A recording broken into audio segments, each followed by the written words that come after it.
बात कोरोना की भी करते हैं कि इसका जिक्र करना जरूरी है और देश में 90% तक केस बढ़ते हुए इस वक्त नजर आ रहे हैं, जो कि चिंता का विषय है। दिल्ली में दूसरे दिन भी 500 से ज्यादा मरीज सामने आ गए हैं। उसको लेकर जानकारी हम आपको दें कि जम्मू कश्मीर में भी इसको लेकर अलर्ट रखा गया है और जम्मू कश्मीर प्रशासन भी खास तौर पर अलर्ट पर है कोरोना को लेकर, क्योंकि अगर हम बात करें दिल्ली से लेकर जम्मू कश्मीर तक पाबंदियों का दौर एक बार फिर से शुरू हो सकता है अगर आपने सावधानी सतर्कता नहीं बरती तो।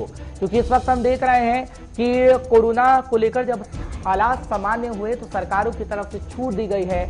इसका आप गलत फायदा बिल्कुल मत उठाइए और लापरवाही बिल्कुल मत करिए, क्योंकि कोरोना का कहर कहीं ना कहीं बढ़ने लगा है और जब कोविड के केसेस बढ़ रहे हैं तो चिंता वाली बात है, टेंशन वाली बात है। लेकिन हम आपको डरा नहीं रहे हैं, ना ही आपको पैनिक करने की कोशिश कर रहे हैं। हम सिर्फ आपको बता रहे हैं कि खबर क्या है। और देश में जब 90% तक केस बढ़ गए हैं तो ये चिंता का विषय डॉक्टर कह रहे हैं, एक्सपर्ट कह रहे हैं कि है, और सरकार को खास तौर पर हर एक राज्य सरकार को, केंद्र सरकार को इसको लेकर तैयारी करनी होगी। क्योंकि पहली और दूसरी और तीसरी लहर में हमने देखा कि राज्यों और केंद्र सरकारों ने किस तरीके से मिलकर काम किया और आगे आने वाले समय में ऐसे ही काम करना होगा सरकारों को। लेकिन आपको जानकारी देने की कोशिश कर रहे हैं कि दिल्ली में 500 से ज्यादा मरीज सामने आए हैं, लेकिन अलग अलग राज्य, जम्मू कश्मीर का जब हम जिक्र करते हैं तो जम्मू कश्मीर के प्रशासन भी इस वक्त अलर्ट मोड पर है, क्योंकि आगे आने वाले समय में चौथी लहर की आहट कही जा रही है और उससे कहीं ना कहीं नुकसान आप लोगों का हो सकता है। इसलिए सीधे रुख कर लेते हैं रितिका का, इस वक्त हमारे साथ जुड़ी हुई है जम्मू से हमारी संवाददाता रितिका। बहुत बहुत शुक्रिया पांच के पंच में आने के लिए, अपना समय देने के लिए आपका आभार। रितिका, क्या कहेंगी, क्योंकि अगर हम बात करें प्रतिबंधों की तो दिल्ली से लेकर जम्मू कश्मीर तक एक बार फिर प्रतिबंधों का दौर शुरू हो सकता है, क्योंकि हमारे चेहरे से मास्क हट गए हैं, सैनिटाइजर का हम इस्तेमाल कर नहीं रहे, सोशल डिस्टेंसिंग का हम पालन बिल्कुल भी नहीं कर रहे हैं। चीन के अंदर हम देख रहे हैं किस तरीके के हालात हैं, लेकिन क्या प्रतिबंधों का दौर आप देख रही हैं कि एक बार फिर से जम्मू कश्मीर से शुरू होगा या फिर दिल्ली से शुरू होगा? क्योंकि मास्क को हर राज्य सरकार ने कहा कि हटा लीजिए, जुर्माना नहीं लगेगा, लेकिन आज हरियाणा सरकार की तरफ से ऐलान किया गया कि आपको मास्क लगाना होगा, नहीं तो जुर्माना लगेगा। और ऐसा ही जम्मू कश्मीर और दिल्ली के अंदर भी हो सकता है। जी, आपको बताना चाहूंगी, हाल ही में कुछ दिन पहले ही जम्मू कश्मीर में जो एंट्री पॉइंट थे, जो रेलवे स्टेशन और जो एयरपोर्ट था, वहां से जितने भी कोरोना के केंद्र जो स्थापित किए गए थे, आने वालों की जो टेस्टिंग होती थी वो हटा दी गई थी, ये देखते हुए कि कोरोना के मामले जो हैं जम्मू कश्मीर से नहीं आ रहे हैं। पर अभी की अगर मैं बात करूं देश भर में, जैसे कि आपने बताया, मामले जो है वो काफी ज्यादा वृद्धि जो है दिन ब दिन होती जा रही है। दूसरे दिन भी 500 के करीब जो केसेस हैं वो निकल के आए हैं। तो जो चौथी लहर की संभावना जो है वो बढ़ती जा रही है और कहीं ना कहीं जम्मू में यात्री, जो टूरिस्ट प्लेस से माना जाता है जम्मू कश्मीर को, तो यहाँ पे बाहर से यात्री काफी ज्यादा मात्रा में आते हैं। तो ऐसे में यहाँ पे कोरोना की दोबारा से संख्या जो है वो तादाद बढ़ सकती है। तो इस खतरे को देखते हुए हो सकता है कि आने वाले दिनों में यहाँ पे दोबारा से सख्ती करवाई जाए। बट अभी की अगर मैं बात करूं, सख्ती तो यहाँ पे बिल्कुल भी नहीं करवाई जा रही, उल्टा लोगों ने मास्क पहनना, सोशल डिस्टेंसिंग, जो बेसिक चीजें थी फॉलो करते थे लोग, वो आज के टाइम में पूरे तरीके से बंद कर दी गई है यहाँ।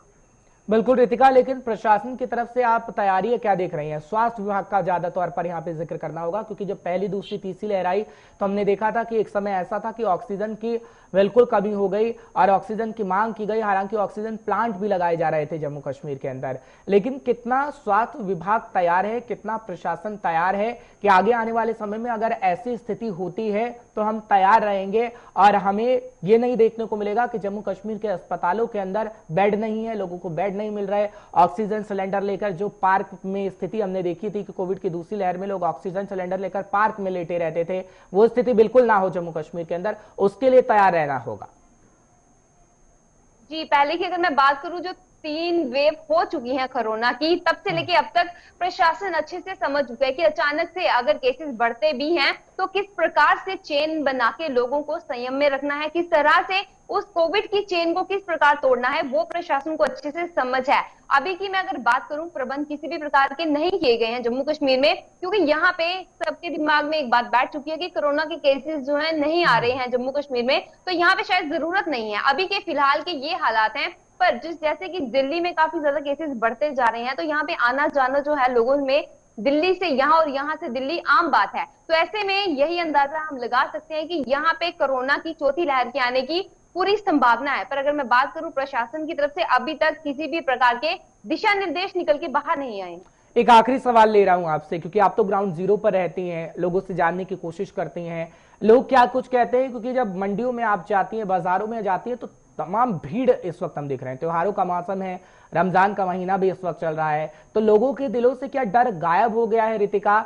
जब आप लोगों से पूछती हैं कि क्या वाकई जो कोरोना की स्थिति हमने देखी थी, अपनों से अपनों को छीन लिया गया, कोरोना जब आता है तो खासतौर पर हम सामने वाले अपने ही घर में पराये बन जाते हैं। एक कमरे में दूसरा व्यक्ति होता है तो एक कमरे में दूसरा व्यक्ति होता है, वो लोग भूल गए हैं, उस तस्वीर को लोग भूल गए हैं। जी, आपको बताना चाहूंगी, पहले जब कोरोना के हालात बहुत ही भयंकर तरीके से जो मामले कोरोना के निकल के जब बाहर आते थे, तब लोगों में एक भय का माहौल होता था। लोग एक दूसरे के घर नहीं जाया करते थे, अवॉइड करते थे एक तरीके से गैदरिंग को। पर अभी की मैं बात करूं, जब भी हम बाजार में जाते हैं, जब भी हम ग्राउंड में जाते हैं, वहां पे लोगों में डर हमें कहीं भी नहीं दिखाई देता, क्योंकि गैदरिंग इतनी ज्यादा होती है। सोशल डिस्टेंसिंग बिल्कुल भी फॉलो नहीं की जाती। पहले लोग खुद ही किया करते थे, थोड़ा सा गैप, 2 गज की दूरी जो थी उसे लोग खुद ही माना करते थे कि हमें दूसरों से दूर रहना है। होगा, अगर लोगों ने नहीं समझा तो खतरा बड़ा हो सकता है। बहुत बहुत शुक्रिया रितिका, अपना समय देने के लिए, हमारे दर्शकों को अपडेट रखने के लिए। आप अपनी नजर बनाए रखिएगा, हमारे दर्शकों को अपडेट देते रहेगा। लेकिन जाते